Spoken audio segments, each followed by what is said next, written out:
অনেক পশ্চিমী এবং ইউরোপীয় কোম্পানি যারা রাশিয়ান অয়েল কোম্পানিতে বিনিয়োগ করেছিল সেগুলোর শেয়ার কিনে রেখেছিল। এই সমস্ত কোম্পানিগুলো এখন রাশিয়া দ্বারা ইউক্রেনের ওপর হামলা করার পর নিজের শেয়ার এখন বিক্রি করে দিচ্ছে, মানে রাশিয়ান অয়েল মার্কেট থেকে বেরিয়ে যাচ্ছে। এই সুযোগ যেন হাত থেকে না বেরোয় সেই জন্য ভারত সরকার স্বয়ং আদেশ দিয়েছিল যে ভারতের পাবলিক সেক্টর কোম্পানিগুলো এইসব ওয়েস্টার্ন কোম্পানিগুলোর সঙ্গে নেগোসিয়েশন করে রাশিয়ান অয়েল কোম্পানির শেয়ার কিনে নিক, কারণ এখন তো এই শেয়ার ভারত অনেক সস্তা দামে পাবে, কিন্তু ভবিষ্যতে যখন স্টেবিলিটি আসবে এই অংশীদারিত্বের কারণে যখন রাশিয়ান অয়েল কোম্পানিগুলোর লাভ হবে তখন ওই লাভে অংশীদারিত্ব থাকার কারণে ভারত ভালো রিটার্নও পাবে। যদিও এটা ভারতের অনেক বোল্ড একটা স্টেপ ছিল, কারণ একদিকে পশ্চিমী দেশগুলো রাশিয়ার থেকে দূরত্ব বাড়াচ্ছে, অন্যদিকে ভারত রাশিয়ার অনেক নিকটে যাচ্ছে। এখন আপনারা হয়তো ভাবছেন এই স্কিমটা কি ভারতের আগে জানা ছিল না? তো এমনটা একদমই নয়। ভারতের কোম্পানিগুলো অনেক বছর আগে থেকেই রাশিয়ার এনার্জি অ্যাসেটে বিনিয়োগ করা শুরু করে দিয়েছিল।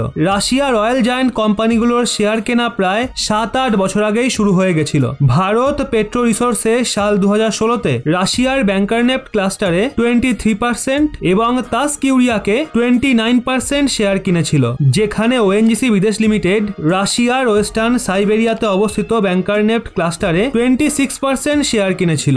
রিপোর্ট অনুযায়ী ভারত দুটো রাশিয়ান অয়েল ফিল্ডে $5.4 বিলিয়ন মানে প্রায় 41,000 কোটি টাকার ইনভেস্টমেন্ট করেছিল, যা থেকে ভারত ডিভিডেন্ড ইনকাম পায়। অবশ্য কম অয়েল প্রোডাকশনের কারণে রাশিয়াতে অনেক অয়েল ফিল্ডে বর্তমান সময়ে ডিলিং একদমই হচ্ছে না, কিন্তু সৌভাগ্যবশত ভারত যে অয়েল ফিল্ডগুলোতে ইনভেস্ট করেছিল সেগুলোতে এখনো ডিলিং চলছে, মানে সেগুলো থেকে পাওয়া ক্রুড অয়েল এখনো বিক্রি করা হচ্ছে। ভারত দ্বারা যে অয়েল ফিল্ডে ইনভেস্ট করা হয়েছিল সেগুলো ডিভিডেন্ড ইনকাম ভারত প্রতি 3 মাস বা 6 মাস অন্তর সহজেই পেয়ে যেত, কিন্তু রাশিয়া যেই না ইউক্রেনের ওপর হামলা করে সমস্ত পশ্চিমী দেশগুলো একসাথে মিলে রাশিয়ার ওপর স্যাংশন লাগিয়ে দেয় আর রাশিয়ান ব্যাংকগুলোকে সুইফট পেমেন্ট মেকানিজমের থেকে ব্যান করে দেয়, যার পর রাশিয়ান কারেন্সি রুবেল হঠাৎই অনেক নিচে পড়ে গেছিল।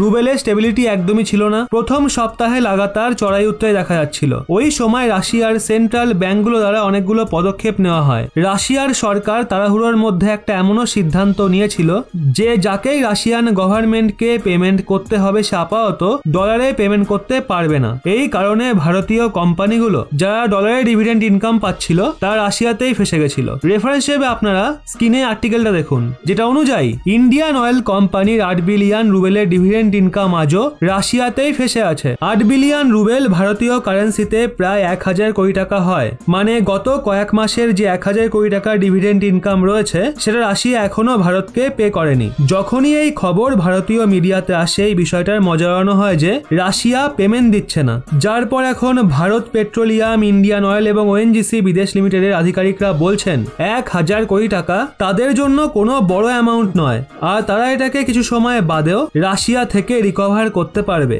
আধিকারিকরা বলছেন ভারত আগামী কোয়ার্টারে একসঙ্গে পেমেন্ট নিতে পারে। এছাড়া এক্সপার্টরা বলছেন এখন তো আমরা রাশিয়া থেকে ক্রুড অয়েল, ন্যাচারাল গ্যাস, কয়লা এবং ফার্টিলাইজারও অনেক ভারী মাত্রায় কেনা শুরু করে দিয়েছি। এক্ষেত্রে যদি রাশিয়ার ওপর প্রতিবন্ধকতা অনেক সময় ধরে চলে তাহলে ভারত তার ডিভিডেন্ড ইনকাম দিয়ে রাশিয়া থেকে ক্রুড অয়েল, কয়লা, ন্যাচারাল গ্যাস এবং ফার্টিলাইজারও কিনতে পারে। সব মিলিয়ে বললে রাশিয়ার কাছে আমাদের যে 1000 কোটি টাকা রয়েছে সেটা নিয়ে ভারতীয় অয়েল কোম্পানি একদম নিশ্চিন্ত রয়েছে, আর যারা প্যানিক ক্রিয়েট করছে তাদেরও নিশ্চিন্ত থাকা উচিত। যাই হোক, আপনাদের কি মনে হয় পশ্চিমী দেশগুলো যারা রাশিয়ার অয়েল কোম্পানির শেয়ার বিক্রি করছে সেগুলো কি ভারতীয় কোম্পানিগুলোর কিনে নেওয়া উচিত? নিচে কমেন্টে আপনার মতামত অবশ্যই জানান।